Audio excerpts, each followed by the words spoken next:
बिस्मिल्लाहिर्रहमानिर्रहीम। अस्सलाम वालेकुम नाज़रीन, मैं हूं आपका मेज़बान राजा काशिफ। प्रोग्राम है इख्तिलाफ। नाज़रीन, पाकिस्तान की सियासत में एक नया तनाज़ा देखने में आ रहा है पीटीआई का, जिसमें फवाद चौधरी ने पीटीआई की मौजूदा क़यादत पर इल्ज़ाम लगाया कि वो एस्टेब्लिशमेंट के एजेंट हैं, उनका इल्ज़ाम है। और अगर हम पीटीआई की क़यादत की बात करें तो उन्होंने फवाद चौधरी पर इल्ज़ाम लगाया कि वो खुद एस्टेब्लिशमेंट के जो है वो एक किरदार हैं और वो एक झूठा प्रोपेगेंडा जो है क़यादत के खिलाफ कर रहे हैं। और सियासी मंजरनामे पे अगर हम देखें तो पीटीआई में बहुत ज़्यादा दरारें आती जा रही हैं। इसकी क़यादत में ना सिर्फ आपस में इनके इख्तिलाफात बढ़ते चले जा रहे हैं, बल्कि अगर हम ग्रैंड अलायंस की बात करें, वो बनाने की तरफ जाना चाहें, तो वो उस तरफ क़यादत नहीं जा रही। उसके अलावा बानी पीटीआई की तरफ से जो हदायत हैं, उस पर उस तरह से अमल दरामद नहीं किया जा रहा। और अगर हम बात करें एहतजाजी सियासत की, तो एहतजाजी सियासत में भी जो है पीटीआई अपना उस तरह से एक किरदार खोती जा रही है।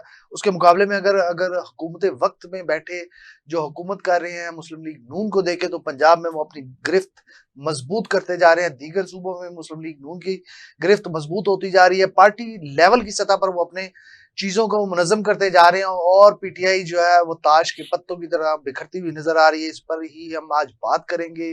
और हमारे साथ जो माहिरीन का पैनल है, हमारे इन्वेस्टिगेशन सेल के हेड जनाब अब्दुल वही डोगर साहब, हमारे जनाब सीनियर सहाफ़ी जनाब बाकर हसनैन साहब, और हमारे सीनियर पार्लिमानी रिपोर्टर जनाब शहजाद मिर्जा साहब।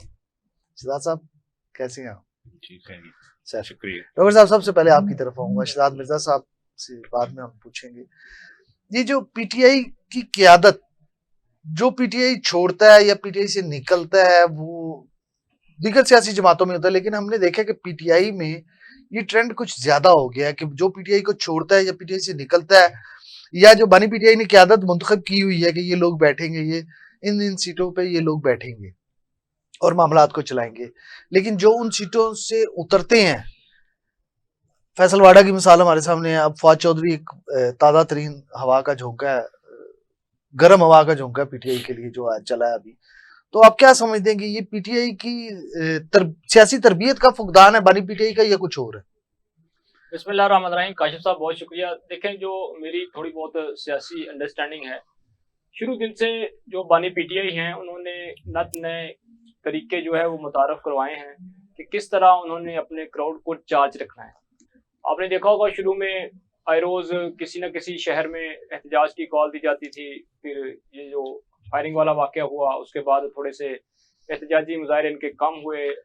बानी पीटीआई की गिरफ्तारी के बाद कारकुनों ने चंद एक शहरों में एहतजाज किए, लेकिन वो एहतजाज का सिलसिला जो है वो आहिस्ता-आहिस्ता थमता चला गया। और जिसके बाद अब खतो-खताबत का सिलसिला शुरू हो गया, और जो ख़त बानी पीटीआई की जानिब से भी लिखे जा रहे हैं, वो भी एक किस्म का अपने ना सिर्फ क्राउड को चार्ज करने के मुतरादिफ है, बल्कि आलमी दुनिया की जो तवज्जो है वो इस जानिब मबज़ूल करवाना है कि हमारे यहाँ जो नाम नहाद सियासी लीडरान हैं, वो जमहूरियत का राग तो लापते हैं, लेकिन दर हकीकत वो जमहूरियत के कुफ़ी हैं। सही। और जिस तरह फॉर्म 47 पर उनको लाकर बिठाया गया, ये बुनियादी इंसानी हकूक़ की खिलाफ वर्जियाँ भी हैं। आप किसी भी कौम पर, अवाम पर, शहरियों पर जो है इस तरह किसी को मुसल्लत नहीं कर सकते। सही। और यहाँ तक पीटीआई में तोड़-फोड़ का ताल्लुक है सर, पीटीआई हो या फिर कोई भी सियासी जमात हो, जब वो अरूज पर होती है तो फिर उनके यहाँ इसी तरह लेग पुलिंग होती है, एक दूसरे की टांगें खींची जाती हैं। और जहाँ तक फवाद चौधरी साहब का ताल्लुक है, वो उनका किरदार भी जो है वो किसी से ढका छुपा नहीं है। दुरुस्त। जिस तरह वो इस्लामाबाद हाई कोर्ट से भागे, उनकी कुर्बानियाँ जो हैं वो भी कोई ढकी छुपी नहीं है, लेकिन नहीं, वो जिस सियासी जमात में रहे, हर सियासी जमात में उन्होंने कुर्बानियां दी। नहीं, सियासी जब उन्होंने जर्नलिज्म भी किया तब भी कुर्बानियां दी हैं, वकालत की है तब भी कुर्बानियां दी हैं। मैं I don't want to go in details कि उन्होंने क्या-क्या कुर्बानियां दी हैं, लेकिन अब वो जिस चैनल से आगे बढ़ रहे हैं, बानी पीटीआई से उनकी मुलाकात भी हुई, फिर वो थोड़ा-सा जिस तरह अब उनसे हाथ कंट्रोल नहीं होता। पहले उन्होंने 2 जर्नलिस्ट को अपने ही दौरे हुकूमत में, यानी कि ये वाहिद इंफॉर्मेशन मिनिस्टर थे जिन्होंने as a information minister 2 journalist को तशद्दुद का निशाना बनाया। सही। तो आप मुझे बताएं कि ऐसा कंडक्ट जो है, ऐसा रवैया किसी भी इंफॉर्मेशन मिनिस्टर का एक जर्नलिस्ट के साथ होना चाहिए, उसका तो रवैया ये होना चाहिए कि यार मैंने जर्नलिस्ट को डील कैसे करना है। मतलब जाहिर ये एक पुरतशद्दुद कारकुन की तरह बिहेव आप करते कह हैं, सकते जी बिल्कुल। बिहेवियर इनका ऐसा है। तो लेकिन जब इनके अपने गले में थोड़ी सी शिकंजा कसा जाता है तो फिर ये आपने वो फुटेज देखी होगी जिस तरह ये इस्लामाबाद हाई कोर्ट से भागे थे। जी जी। ठीक है, तो मेरा नहीं ख्याल कि मैदान छोड़कर इस तरह भागना जो है कोई दानिशमंदी है या कोई जो कोई किसी आपकी दिलेरी की अक्कासी करता है।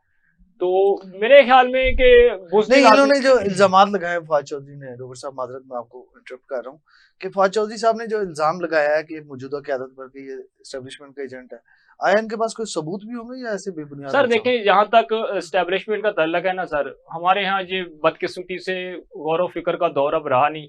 जिसका दिल करता है वो उठाकर मुँह दूसरे पे इल्ज़ाम लगा देता है। सही। आपको पता है मैं भी ऐसे ही लोगों के मतलब मुतासिरीन में से हूँ सही। कि बगैर एविडेंस के हमें बात नहीं करनी चाहिए। अब चूँकि ये इल्ज़ाम जो है वो फवाद चौधरी साहब ने लगाया है और आपने अभी कहा कि जो मुख्तलिफ सियासी पार्टियों में जिस तरह रहे, तो इनका किरदार जो है वो किसी से ढका-छुपा नहीं है।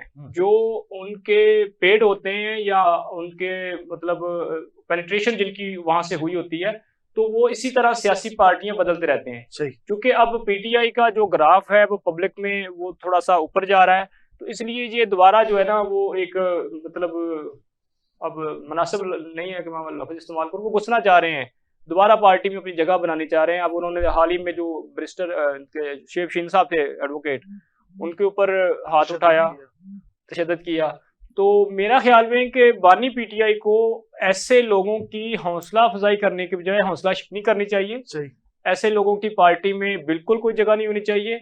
ना सिर्फ ऐसे लोग बल्कि जो बेहुदा लैंग्वेज इस्तेमाल करते थे, खासतौर पर शहबाज गिल की बात करूंगा, उन्होंने जो हमारे माशरे की अखलाकियात का जनाजा निकाला, तो बानी पीटीआई तो बज़ाहिर जो उनका गुफ्तगू होती है वो तो अल्फाज यानी कि कॉल जो उनके होते हैं और जो उनका फेल है उसमें वाज़िया तज़ाद जो है वो दिखाई दे रहा है कि एक साइड पे आप ये कहते हैं कि आप वेल एजुकेटेड हैं, नो डाउट कि आपने अच्छी एजुकेशन ली है, लेकिन उस एजुकेशन का सर काशिफ साहब क्या फ़ायदा कि आप जो लोग इस तरह अखलाकियात का जनाजा निकालते हैं नेशनल टीवी चैनल्स पर आकर बेहुदा गुफ्तगू करते हैं। आज आप देखें थोड़ा सा है जो पोलिटिकली जो है वो टेम्परेचर कम हुआ है, लेकिन अब जो दीगर चीज़ें वायरल हो रही हैं, हम तो आज भी जो है फैमिली के साथ बैठकर जो है वो कोई न्यूज़ चैनल नहीं देख सकते। तो बानी पीटीआई के दौर में जिस तरह अखलाकियात का जनाजा ऐसे लोग आकर निकालते थे, तो इनके रवैये से कहीं जाहिर नहीं होता था कि ये लोग कोई मुल्क को, कौम को इकट्ठा करने या आगे बढ़ने की सोच इनके अंदर है। सही। मैं डॉक्टर साहब दोबारा भी आपकी तरफ आऊंगा। बाकर साहब पीटीआई की बीट को कवर करते हैं और आपकी अच्छी ग्रिप है, आप मामलात से आगाह भी रहते हैं। फवाद चौधरी की जो लड़ाई हुई थी शोएब शाहीन से जेल के बाहर, खबर आपने ब्रेक की थी, मुझे याद है कल गुज़िश्ता रोज शायद। तो ये जो फवाद चौधरी के इल्जामात हैं अब एस्टेब्लिशमेंट के होने के, कि ये एस्टेब्लिशमेंट के बाजू हैं, उनकी आंखें हैं, उनके पाँव हैं, टांग है, प्रॉक्सी है, तो क्या आप समझते हैं कि बानी पीटीआई को इन चीजों का अंदाजा है या नहीं है, या किसको वो सीरियस लेंगे? फवाद चौधरी को सीरियस लेंगे या अपनी जो उनकी अपनी मुंतखब करदा क़यादत है उसको सीरियस लेंगे? बिस्मिल्लाहिर्रहमानिर्रहीम। राजा काशिफ, सबसे पहले तो आप ये देखें कि सियासत में कोई भी चीज़ या कोई भी शख्स हरफ़े आखिर नहीं है।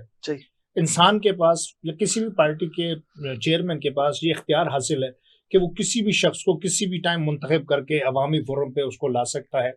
और जहाँ तक बात है फवाद चौधरी के हवाले से, फवाद चौधरी ने आप हिस्ट्री देख लें, चाहे वो मुशर्रफ दौर में हो, चाहे वो मुस्लिम लीग नून के साथ हों, चाहे वो पीपल्स पार्टी के साथ हों, उनकी ये तारीख रही है कि वो हमेशा कुछ ना कुछ ऐसा करते रहते हैं जिसकी वजह से वो हाईलाइट रहते हैं, खबरों में रहते हैं। अब जिस तरह उन्होंने परसों शेख शाहीन पे हाथ खुला किया या हाथ छोड़ा, उनको चपेट भी मार दी, उसके बाद उनको गालम गलोच भी हुई, उसके बाद उन्होंने खुद ही उसको उस पर बयान भी दे दिया कि जी मेरी बानी से बात हो गई, उन्होंने कह दिया कि जी ऐसा कुछ भी नहीं और हमने सुलह भी कर ली है। शोएब शाहीन कहते हैं नहीं, शोएब शाहीन ने बिल्कुल बर्मला कहा कि हमारी कोई सुलह नहीं हुई और मैं ये मामला ऐसे जाने नहीं दूंगा। सही। तो बात यह है कि फवाद चौधरी का किरदार जो है वो शुरू से ही सियासत में, चाहे सियासत में देख लें, चाहे आप उनकी जो पॉलिटिकल जो प्रोफेशनलिज्म है उसमें देख लें, या चाहे जिस तरह आप डोगर साहब कह रहे थे कि वो इंफॉर्मेशन मिनिस्टर रहे, उनका तब का रवैया भी देख लें, तो आपको एक चीज़ बिल्कुल वाज़ेह हो जाती है कि फवाद चौधरी में किसी किस्म की भी स्टेबिलिटी नहीं है, किसी भी चीज में वो पुख्ता नहीं है। सही। वो अपने तरफ से कोशिश करते रहते हैं कि यार मैं खबरों में आता रहूं, हाईलाइट होता रहूं, जैसे परसों का वाकया देखें, उसके लिए चाहे कुछ भी मुझे करना पड़े। देखिए सियासत, मैंने फिर कहा कि सियासत में कोई भी चीज रुपए आखिर नहीं है। फवाद चौधरी पीपल्स पार्टी से मुशर्रफ दौर में गवर्नमेंट में आए, उससे निकलकर फिर पीटीआई में, और पीटीआई से फिर निकाल दिए गए। बानी पीटीआई की जानिब से अभी तक कोई सर नून लीग में भी रहे हैं, मेरा ख्याल है नून लीग में भी रहे हैं, पीपल्स मुशर्रफ दौर में भी रहे हैं, गवर्नमेंट में रहे हैं, अब पीपल्स पार्टी के साथ पाकिस्तान तहरीक इंसाफ के साथ गवर्नमेंट का ऐसा रहे। अब जब बानी पीटीआई की जानिब से उनको निकाल दिया गया है और उनके लिए कोई खास जगह नहीं है, बल्कि एक मजे की बात बताऊं, बानी पीटीआई की जब इनसे मुलाकात हुई फवाद चौधरी से, और फवाद चौधरी ने उस इश्यू को हाईलाइट करना चाहा, उठाना चाहा, तो उन्होंने इसको बिल्कुल नेग्लेक्ट कर दिया और उन्होंने ये कहा कि मुझे बताएं कि मेरे केस के हवाले से क्या किया आपने। तो ये वो तमाम चीजें जिसके बाद आप ये सोचने पर मजबूर हो जाते हैं कि बानी पीटीआई जो है उनकी जानिब से अभी तक जो मफादात हैं उनको लेकर किसी किस्म का कोई कंप्रोमाइज नहीं किया गया, चाहे वो शोएब शाहीन हो, चाहे वो मिस्टर गोहर हो जो चेयरमैन है पाकिस्तान तहरीक इंसाफ के।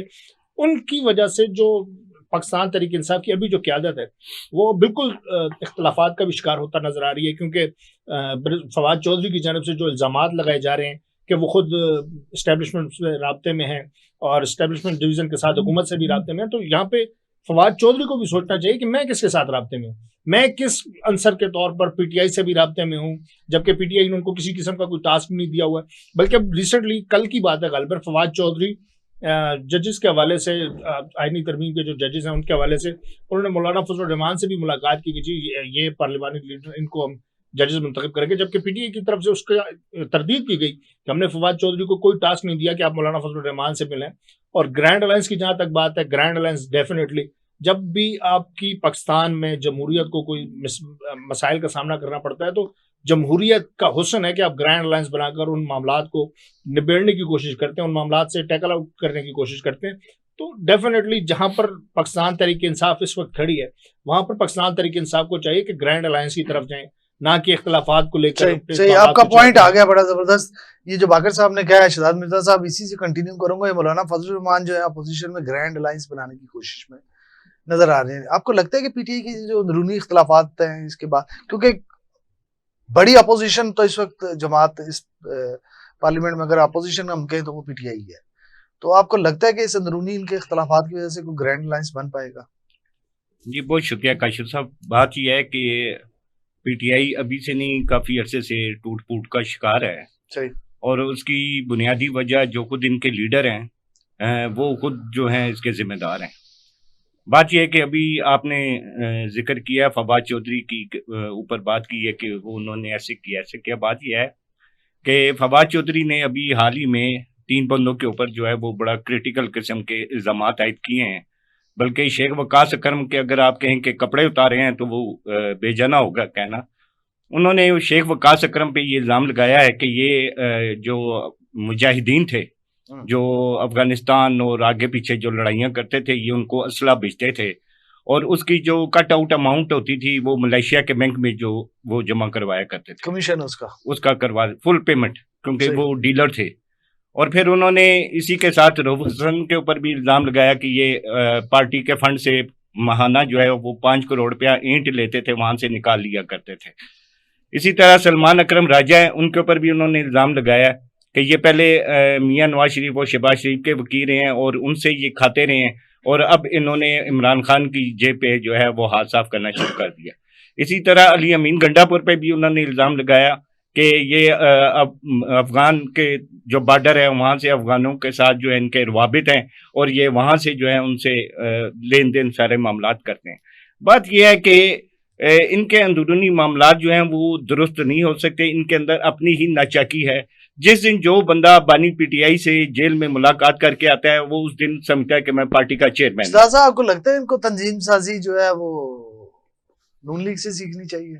इनकी तंजीम साजी कैसे होगी जी, मुझे बताएं ना। ये जैसे नून लीग वाले करते हैं? नहीं, अभी तक आप ये देखें, नहीं आप ये देखें, अभी तक इनका तंजीमी ढांचे का एक इजलास भी नहीं हुआ।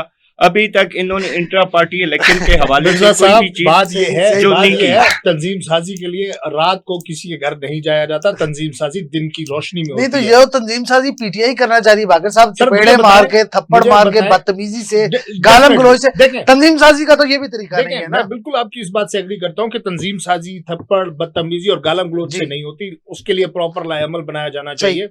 असल में पाकिस्तान तरीके इंसाफ ज़बोहाली का शिकार इसी वजह से कि अभी तक उसकी जानिब से कोई ऐसा लाएअमल नहीं दिया गया कि तंजीम से। अब देखें पाकिस्तान तरीके इंसाफ के जो बानी हैं, बानी पीटीआई हैं, वो पिछले साल डेढ़ से आप देख रहे हैं कैद में है। जो क़यादत मुंतखब की गई है वो सिर्फ आप कह सकते हैं, हम ये समझते हैं कि वो दोनों तरफ खेलना चाह रहे हैं, विकेट के दोनों तरफ, क्योंकि बानी पीटीआई भी कहते हैं कि विकेट के दोनों तरफ खेलना। तो हम ये समझते हैं कि जो पाकिस्तान तरीके इंसाफ की मौजूदा क़यादत है सही। वो विकेट की, जिस तरह फवाद चौधरी भी कह रहे हैं कि एस्टेब्लिशमेंट्स के साथ भी राब्ते में और हुकूमत के साथ राब्ते में, तो हम भी यही कह रहे हैं कि हमें ऐसा लग रहा है कि जो मौजूदा क़यादत है पाकिस्तान तरीके इंसाफ की, वो विकेट के दोनों तरफ खेल रही है। आप देखें बैरिस्टर गौर जो पाकिस्तान तरीके इंसाफ के इस वक्त चेयरमैन है, वो बड़े धीमे मिजाज के और नरम किस्म के सियासतदान है, वो किसी भी अग्रेशन के मूड में नजर नहीं आ रहे अभी तक। सही। आप जलसे के हवालों से देख लें, आप एहतजाजों की सियासत को देख लें, किसी भी एक जलसे की, किसी भी एक एहतजाज की कोई भी फोटोज उठा के देख लें, आपको बैरिस्टर गौर की जानिब से ऐसा कोई भी बयान सामने नहीं आएगा जिसमें वो वाकई इस तरह बात कर रहे हो कि वो एग्रेशन के मूड में नजर आए। वो हमेशा मुखालफत के साथ या मुखालफिन के साथ मिलकर बैठकर सियासी माहौल को के तनाव में कमी करना चाह रहे हैं, उसके प्रेशर को कम करना चाह रहे हैं। लेकिन बदकिस्मती ये है कि उनकी जो जहनी कैफियत है उस हवाले से पाकिस्तान तरीके इंसाफ के पास कोई खास लाएअमल नहीं है। नहीं है, पाकिस्तान नहीं, तरीके मैं दोबारा के मूड में नजर दोबारा आते हैं। आता हूँ। मैं शहजाद मिर्जा साहब का पॉइंट ऑफ व्यू अभी तक मुकम्मल नहीं हुआ था, माजरत के साथ। शहजाद साहब आपका पॉइंट ऑफ व्यू अभी तक मुकम्मल नहीं हुआ। आप पूछ लें, बाकी भी अब रह क्या गया। सही है। आप तंजीम साजी में शायद आप जी बता रहे थे बात कुछ। ही है, देखें पीटीआई इस वक्त ग्रुप बंदी में तकसीम हो चुकी है। एक अलीमा बाजी का ग्रुप बन गया है, एक बुशरा बीबी का ग्रुप बन गया है, एक वकला का ग्रुप बन गया है और एक सोशल मीडिया का ग्रुप बन गया है।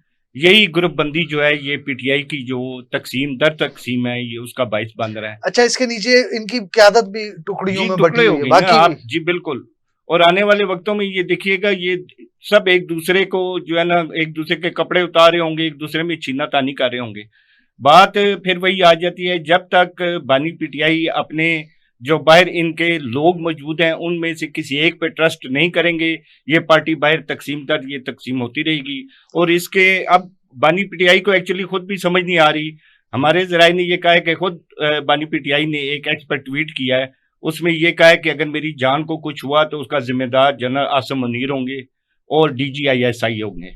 जब आप इस लेवल के ऊपर आकर आप ये इल्जामात लगाएंगे और अपने खदशात का इजहार करेंगे तो मुझे नहीं लगता कि जो आप खतूत चले एक लम्हे के लिए मान लेते कि बड़े पॉजिटिव अंदाज में आपने लिखे हैं वो आपकी फ्यूचर के लिए बेहतर साबित होंगे। तो जिस लीडर को खुद भी नहीं पता कि मैंने क्या करना है, तो बाहर जो उसकी पार्टी के लोग बैठे हैं वो इस पार्टी को कैसे मतलब बचा सकेंगे। वो उस पर इल्ज़ाम लगा रहा है, वो उस पर इल्ज़ाम लगा रहा है। इनके लिए इस पार्टी में सिर्फ वही हीरो सामने सच्चा साबित होता है जिसको सोशल मीडिया ऊपर लेकर आ जाता है। सोशल मीडिया जिसके खिलाफ हो गया, इनका कोई भी लीडर है, वो चाहे गौर अली खान है, चाहे फवाद चौधरी है, कोई भी है, उसको ये लोग नहीं छोड़ते, उसी के मुखालिफ सारे हो जाते हैं। काजिम साहब, मैं ये समझता हूँ कि ये जो इख्तिलाफात हैं उसकी सबसे बड़ी वजह बानी पीटीआई का ना होना है, क्योंकि जब बानी पीटीआई नहीं है तो हर एक ये समझता है कि मैं ही इस पार्टी का चेयरमैन पूरी हूं। तो वो सर, मैं कैंपेन चला रहे हैं, छोटी सी वो जेल से अंदर से सारा कुछ तो मेरी शहजाद साहब ऐसे ही है ना? मेरी जेल से छोटी सब सी कुछ तो एग्जांपल चला मिर्जा रहे हो। साहब के लिए, मेरी छोटी सी एग्जांपल मिर्जा साहब के लिए, किसी भी इदारे में जब तक सरबराह नहीं होगा वो इदारा ठीक नहीं हो सकता। चाहे वो स्कूल का प्रिंसिपल है, चाहे वो कॉलेज का प्रिंसिपल है, चाहे वो किसी भी इदारे का सरबराह है, यार ऐसे तो नहीं होता।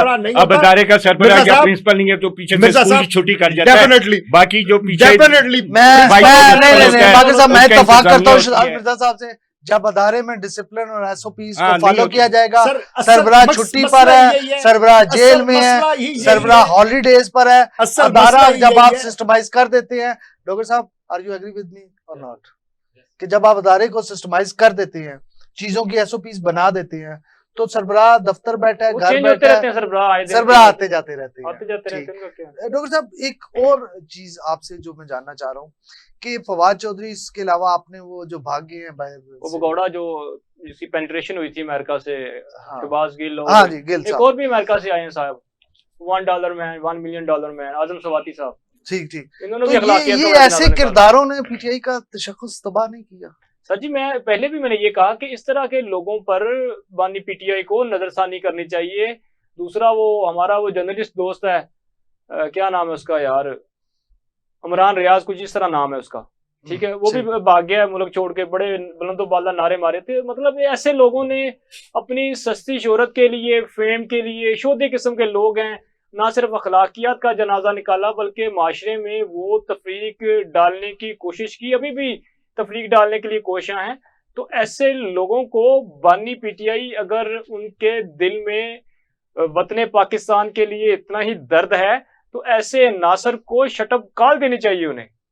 सही सही सही। बाकर साहब, डोगर साहब ने तो कंक्लूड कर दिया कि ऐसे नासर को शटअप कॉल देनी चाहिए। बानी पीटीआई के अंदर से एक वाज़ेह पैगाम क्यों नहीं देते अपनी क़यादत को, या जिसको हटाना है उसको क्यों नहीं देते? मैं एक छोटी सी बात करता हूँ। बानी पीटीआई को जो भी मिल के आता है वो अपने अल्फाज में बयान करता है। बानी पीटीआई का कोई भी बयान आप तक डायरेक्ट नहीं आ रहा, जिसकी वजह से जो क़यादत है ये हर बयान को अपने मफाद के लिए जोड़ तोड़ कर पेश करती है, जिसकी वजह से पाकिस्तान तहरीक इंसाफ में इख्तिलाफात भी हैं, पाकिस्तान तहरीक इंसाफ में टूट फूट का भी शिकार है, और पाकिस्तान तहरीक इंसाफ उस वक्त तक एक पेज पर नहीं है कि जब तक बानी की जानिब से वाज़ेह इक़दाम नहीं कर दिए जाते। या फिर एक इसका हल ये है, जो मैं ये समझता हूँ कि अगर बानी पीटीआई अपनी अहलिया बुशरा बीबी को बानी नामजद कर देते हैं और फिर वो अगर इसको लेकर चलती हैं, क्योंकि देखें जब तक बानी पीटीआई अपने बाद किसी को नामजद नहीं करते हैं, चेयरमैन आप बदल सकते हैं, कारकुन आप बदल सकते हैं, लेकिन जब आप अपनी एहलिया को बानी के नाम कैटेगरीज में शामिल कर देते हैं तो फिर आपके तमाम एसओपीज भी बन जाएंगे। सर देखिए, करप्शन किसने नहीं की,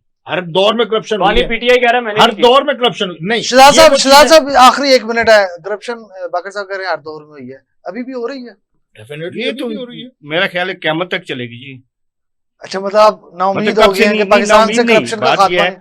आज मैंने अखबारात की 6 सुर्खियां देखी हैं आज के अखबार, उसमें प्राइम मिनिस्टर साहब कह रहे हैं कि हम अगले सेगमेंट में उस पर बात करेंगे, लेकिन हल्का सा टच देते जाए।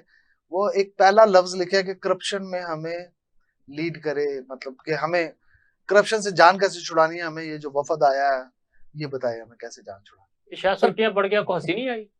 करप्शन से तो जाहिर है कि हर एक को अपना किरदार अदा करने का एहतसाब खुद करना होगा। करप्शन के खात्मे के लिए हमें सबसे पहले खुद सोचना होगा कि हम करप्शन कैसे खत्म कर सकते हैं। आपका क्या मतलब है कि जो प्राइम मिनिस्टर हैं वो कहें जी मेरे ऊपर फर्जी जुर्मायत हो रही थी तो मैं जनाब केस को जाके फेस करता हूं, मैं प्राइम मिनिस्टर। आप मुझे देखें, आप मुझे बताएं, जब तक वो गवर्नमेंट का हिस्सा नहीं थे तब तक उनके सारे केसेस चलते रहे। जैसे ही वो गवर्नमेंट में है उनके तमाम केसेस, चाहे वो लाहौर में थे, चाहे वो नैब में थे, चाहे एफआईए में थे, सब केसेस को उनसे क्लीन चिट दे दी गई, उनको बरी कर दिया गया। ये करप्शन है कि आप किसी भी केस का खुद सामना नहीं करते। चेयरमैन पाकिस्तान के प्राइम मिनिस्टर बनने के बाद, पाकिस्तान की वज़ीर आला बनने के बाद और दीगर जो आप कह सकते हैं पब्लिक की ऑफिस होल्डर्स हैं उनकी चेयर मिलने के बाद आप किसी भी केस का सामना नहीं करते, तो ये वो करप्शन है जिससे पाकिस्तान को खत्म होना जरूरी है ताकि इंसाफ सही। मेरे पास यहाँ पे ब्रेक का वक्त है मेरे पास, और जब हम वापस आएंगे ब्रेक से तो बात करेंगे आलमी बैंक के डायरेक्टर्स की 20 साल बाद पाकिस्तान आमद और $40 अरब की सरमायाकारी। क्या फर्क पड़ेगा, क्या असर होगा इस सरमायाकारी का, और क्या किन किन सूबों की वो जाएंगे, मिलेंगे, विजिट करेंगे, क्या चीजें देखेंगे, किस तरह की इन्वेस्टमेंट होगी, किन चीजों पर होगी, कैसे मईशत इस इन्वेस्टमेंट के बाद भागेगी नहीं बल्कि दौड़ेगी, इस पर बात करेंगे, लेकिन एक शॉर्ट